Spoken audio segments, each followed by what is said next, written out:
ಪ್ರೀತಿನೂ ಕಳ್ಕೊಂಡೆ, ಜೊತೆಗೆ 2 ಲಕ್ಷ ರೂಪಾಯಿ ಹಣನೂ ಕಳ್ಕೊಂಡೆ ಸರ್. ನಂಬಿದ್ದೆ, ತುಂಬ ಚೆನ್ನಾಗಿ ಪ್ರೀತಿ ಮಾಡ್ತಿದ್ದೆ, ಬಟ್ ಮೋಸ ಮಾಡಿಬಿಟ್ರು. ಏನು ಮಾಡಬೇಕು, ತುಂಬ ಡಿಪ್ರೆಷನಲ್ಲಿ ಇದೆ ಅಂತೇಳಿ ಒಬ್ಬರು ನನಗೆ ಕಮೆಂಟ್ ಸೆಕ್ಷನಲ್ಲಿ, ಲೈಕ್ ಇನ್ಸ್ಟಾಗ್ರಾಮ್ ಪರ್ಸನಲಿ ನನಗೆ ಕಮೆಂಟ್ ಸೆಕ್ಷನ್ ಒಳಗಡೆ ಕಮೆಂಟ್ ಮಾಡಿದ್ದಾರೆ, ಇದಕ್ಕೆ ಸಜೆಷನ್ ಕೊಡಿ ಪ್ಲೀಸ್, ತುಂಬ ನೊಂದಿದ್ದೀನಿ ನಾನು ಅಂತ ಹೇಳಿದ್ದಾರೆ. ಸೊ ನೋಡಿ, ಅವರಿಗೆ ನಾನು ಹೇಳಿಕ್ಕೆ ಇಷ್ಟಪಡ್ತಾ ಇದ್ದೀನಿ ಏನಂತ ಹೇಳಿದ್ರೆ, ನೋಡಿ ಮೇಡಮ್ ಏನಂತ ಹೇಳಿದ್ರೆ, ಆಲ್ರೆಡಿ ನೀವು ಎಲ್ಲ ಮೋಸಕ್ಕೊಳಗಾಗಿದ್ದೀರಾ. ಇವಾಗ ನೀವು ಡಿಪ್ರೆಷನಿಗೆ ಹೋಗಿ ಅಥವಾ ಸೂಸೈಡ್ ಮಾಡಿಕೊಂಡ್ರೆ ಇದೆಲ್ಲ ರಿಟರ್ನ್ ಆಗುತ್ತೆ. ಪ್ರಶ್ನೆ ಫಸ್ಟ್ ಆಫ್ ಆಲ್ ನೀವು ಕೇಳ್ಕೋಬೇಕಾಗಿತ್ತು, ಬಟ್ ನನಗೆ ಕೇಳಿದ್ದೀರಾ. ಸೊ ಆ ಕಾರಣಕ್ಕೆ ನಿಮಗೆ ನಾನು ಕೇಳ್ತಾ ಇದ್ದೀನಿ. ಈಗ ನೀವೇನು 2 ಲಕ್ಷ ರೂಪಾಯಿ ಕಳ್ಕೊಂಡಿದ್ದೀರಾ, ಕರೆಕ್ಟ್ ಅಲ್ವಾ? ಆ 2 ಲಕ್ಷ ರೂಪಾಯಿ ಹಣ ರಿಟರ್ನ್ ಬರುತ್ತಾ? ನೀವೇನಾದ್ರು ಸೂಸೈಡ್ ಮಾಡ್ಕೊಂಡ್ಬಿಟ್ರೆ 2 ಲಕ್ಷ ರೂಪಾಯಿ ಹಣ ರಿಟರ್ನ್ ಬರುತ್ತಾ? ಮೊದಲನೇದು. ಅಂಡ್ ನೆಕ್ಸ್ಟ್ ಬಂದು ಏನಂತ ಹೇಳಿದ್ರೆ, ಏನು ನಿಜವಾಗ್ಲೂ ನೀವು ಪ್ರೀತಿ ಮಾಡಿದ್ರಿ ಆ ವ್ಯಕ್ತಿನ, ಬಟ್ ಅವ್ರ ಪ್ರೀತಿ ಅಂತೂ ನಿಜ ಅಲ್ಲ ಬಿಡಿ, ನಿಮ್ಮ ಪ್ರೀತಿ ನಿಜ ಇತ್ತು. ಬಟ್ ಆ ಪ್ರೀತಿ ನಿಜ ಇಲ್ಲ ಅಂದಾಗ ತುಂಬ ಹರ್ಟ್ ಆಗುತ್ತೆ, ನೋವಾಗುತ್ತೆ, ಒದ್ದಾಡ್ತಾರೆ, ಎಲ್ಲ ಕರೆಕ್ಟ್. ಬಟ್ ಇವತ್ತು ನೀವು ಸೂಸೈಡ್ ಮಾಡಿಕೊಂಡ್ರೆ ಹೆತ್ತಿರ್ತಕ್ಕಂಥ ತಂದೆ ತಾಯಿಗಳಿಗೆ ಏನು ಉತ್ತರ ಕೊಡ್ತೀರಾ?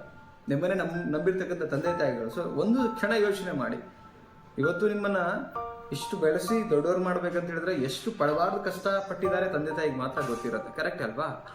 ಆ ಪ್ರೀತಿಯ ಮುಂದೆ ಈ ಪ್ರೀತಿ ಅಲ್ಲ. ಬಟ್ ನೀವು ಒಂದು ದೊಡ್ಡ ಮಟ್ಟದ ಒಂದು ಕನಸನ್ನು ಕಟ್ಟಿದ್ರಿ ಅವ್ರ ಮೇಲೆ. ಸೊ ಅಂಥ ವ್ಯಕ್ತಿಗಳು ನಿಮಗೆ ಮೋಸ ಮಾಡಿ ಹೋಗಿದ್ದಾರೆ, ಆ ಥರ ಇದ್ದಂಥವ್ರು, ಕರೆಕ್ಟ್ ಅಲ್ವಾ? ಸೊ ಆ ವ್ಯಕ್ತಿಗಳು ಮೋಸ ಮಾಡಿದ್ದಾರೆ. ಈಗ ನೀವು ಬದುಕಿನ ಬಗ್ಗೆ, ನಿಮ್ಮ ಗುರಿಯ ಬಗ್ಗೆ, ನಿಮ್ಮ ತಂದೆ ತಾಯಿ ಬಗ್ಗೆ ಯೋಚನೆ ಮಾಡಬೇಕಾಗಿದೆ. ಯಾಕೆಂತ ಹೇಳಿದ್ರೆ ಆಲ್ರೆಡಿ ಪಾಸ್ ನಡೆದೋಗಿದೆ. ನಿಮ್ದೆಲ್ಲ ಇವತ್ತು ಸುಮಾರು ಜನರ ಲೈಫಲ್ಲಿ ಇದ್ದಾರೆ, ನಡೆದೋಗಿದೆ. ನಿಮ್ದು 2 ಲಕ್ಷ, ಕೆಲವ್ರದ್ದು 5 ಲಕ್ಷ, 10 ಲಕ್ಷ ಹೋಗಿದೆ. ಇನ್ನು ಕೆಲವರದು ರೇಪ್ ಮಾಡಿ ಜೀವನನೇ ಹಾಳು ಮಾಡಿದ್ದಾರೆ. ಸೊ ಈ ಥರದ್ದೇ ಘಟನೆಗಳು ಉಂಟು. ಇವತ್ತು ನಾನು ಗಂಡ್ಮಕ್ಳು ಕೆಟ್ಟವರು, ಹೆಣ್ಮಕ್ಳು ಸರಿ ಇದು ಹೇಳ್ತಿಲ್ಲ ನಾನು. ಯಾರು ಕೆಟ್ಟ ಒಂದು ಕೃತ್ಯ ಮಾಡಿರ್ತಾರೆ ಅವ್ರು ಕೆಟ್ಟವರು, ಅವ್ರ ಬಗ್ಗೆ ಮಾತಾಡ್ತಿದ್ದೀನಿ, ಕರೆಕ್ಟ್ ಅಲ್ವಾ? ಯಾರು ಒಳ್ಳೆಯವ್ರಿದ್ದಾರೆ ಅವರು ಇದ್ದಾರೆ, ಎಲ್ಲ ಥರ ಜನ ಇದ್ದಾರೆ. ಬಟ್ ಈಗ ನಿಮ್ಮ ಲೈಫ್ ಒಟ್ಟಿಗೆ ಏನು ಬಂದಿದೆ, ಒಂದು ಪ್ರಾಬ್ಲಮ್ ಬಂದಿದೆ. ಏನಂದರೆ ನೀವು ಪ್ರೀತಿ ಮಾಡಿದ್ದೀರಾ, ಆ ಪ್ರೀತಿಲಿ ಫೇಲ್ಯೂರ್ ಆಗಿದೆ ನಿಮಗೆ, ಮೋಸ ಆಗಿದೆ ನಿಮಗೆ. ಬಟ್ ಈ ಒಂದು ಸಿಚುವೇಶನಲ್ಲಿ ನೀವೇನು ಹ್ಯಾಂಡಲ್ ಮಾಡ್ತಿರಲ್ಲ, ನೀವೇನು ರೈಟ್ ಡಿಸಿಷನ್ ತಗೊಳ್ತೀರ, ವೆರಿ ಇಂಪಾರ್ಟೆಂಟ್ ಆಗುತ್ತೆ. ನೀವು ನಿಮ್ಮ ಗುರಿಯ ಕಡೆ ಫೋಕಸ್ ಮಾಡಿ, ತಂದೆ ತಾಯಿ ಕಡೆ ಫೋಕಸ್ ಮಾಡಿ, ರೈಟ್? ಯಾಕೆ ಅಂತ ಹೇಳಿದ್ರೆ, ನೀವು ಇಂಥ ಟೈಮಲ್ಲಿ ನೊಂದಿರತಕ್ಕಂಥ ಹೆಣ್ಣುಮಕ್ಕಳ ಒಂದು ಬದುಕಿನ ಬಗ್ಗೆ ಸ್ವಲ್ಪ ಸ್ಟಡಿ ಮಾಡಿದವಾಗ ಅವರ ಒಂದು ಕಷ್ಟದ ಮುಂದೆ ಏನು ಕಷ್ಟ ಅಲ್ಲ. ಯಾಕಂದರೆ ದೇವರು ನಮಗೆ ಒಂದು ಜೀವನ ಕೊಟ್ಟಿದ್ದಾನೆ ಅಂತ ಹೇಳಿದ್ರೆ, ಏನೋ ಒಂದು ಅಚೀವ್ಮೆಂಟ್ ಮಾಡಲಿಕ್ಕೆ, ಏನೋ ಒಂದು ಸಾಧನೆ ಮಾಡಲಿಕ್ಕೆ. ಸೊ ನೀವು ಮಾರ್ಗದರ್ಶಿಯಾಗಿ ಬೆಳಿಬೇಕು. ಈ ಥರ ಸುಮಾರು ಹೆಣ್ಮಕ್ಳ ಲೈಫಲ್ಲಿ ನಡೆಯುತ್ತೆ. ಅಂಥವರಿಗೆ ನೀವು ಮಾದರಿಯಾಗಿ ನಿಲ್ಲಬೇಕು ಮೇಡಮ್, ನಾನು ಹೇಳಬೇಕು ಅಂತ ಹೇಳಿದ್ರೆ. ಯಾಕಂತ ಹೇಳಿದ್ರೆ ಆಗೋಗಿದೆ ಅಂತ ಸತ್ತೋಗ್ಬಿಟ್ರೆ ನೀವು ಹೇಳಿ ಆಗಿಬಿಡ್ತೀರ ಲೈಫಲ್ಲಿ, ರೈಟ್? ಇನ್ನೇನೋ ಅಚೀವ್ಮೆಂಟ್ ಮಾಡಲಿಕ್ಕೆ ದೇವರು ನಿಮಗೆ ಅಂತ ಅಯೋಗ್ಯರನ್ನ ನಿಮ್ಮ ಲೈಫಿಂದ ದೂರ, ಇಷ್ಟ ಮೋಸ ಮಾಡಿ ಸಾಕು ಇವರು ಅಂತೇಳಿ ಅವ್ರನ್ನ ದೂರ ಮಾಡಿದ್ದಾರೆ, ರೈಟ್? ಆ ಕಾರಣಕ್ಕೆ ಪುಣ್ಯ ಎಷ್ಟು ಮೋಸ ಆಗಿದೆ, ಇನ್ನೇನೋ ದೊಡ್ಡ ಒಂದು ಏನು ನಡೆದಿಲ್ಲ. ಸೊ ಅದಕ್ಕೆ ಖುಷಿ ಪಡಿ. ನೀವು ಅಂತ ಅಯೋಗ್ಯರು ನಿಮ್ಮ ಲೈಫಿಂದ ಹೋಗಿದ್ದಾರೆ ಅಂತ ಒಂದು ಖುಷಿ ಪಡಿ.